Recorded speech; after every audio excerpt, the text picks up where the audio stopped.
એક પ્રશ્ન આવે છે કે આઈવીએફ દ્વારા રહેલી પ્રેગ્નન્સી, આઈયુઆઈ દ્વારા રહેલી પ્રેગ્નન્સી ઓર નેચરલી રહેલી પ્રેગ્નન્સી દરમિયાન ડોક્ટર કે ડિટેક્ટ થઈ શકે કે આ કઈ રીતે પ્રેગ્નન્સી રહી હતી? મતલબ કે જ્યારે તમે પ્રેગ્નન્ટ છો ત્યારે 3 મહિને, 2 મહિને, 5 મહિને કોઈ ડોક્ટરને ત્યાં બતાવવા જાઓ તો આઈવીએફ દ્વારા રહેલું બાળક અલગ હોય, આઈયુઆઈ દ્વારા રહેલું બાળક અલગ હોય અને નેચરલ રહેલું અલગ હોય એવું સોનોગ્રાફી દ્વારા કે કોઈ પદ્ધતિથી જાણી શકાય?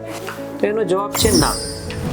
કોઈ બી પદ્ધતિથી બાળક રહ્યું છે ત્યારે એની બાળક નોર્મલ અને સેમ જ હોય છે. એનો વિકાસ 9 મહિના માટે થતો હોય, સેમ જ પ્રકારે થયેલો. એટલે દુનિયાના કોઈ પણ ડોક્ટર અથવા તો કોઈ પણ રેડિયોલોજીસ્ટ, સોનોગ્રાફી ડોક્ટર 9 મહિના દરમિયાન એ પ્રેડિક્ટ નહીં કરી શકે કે જાણી નહીં શકે કે કઈ પદ્ધતિથી બાળક રહેલું છે.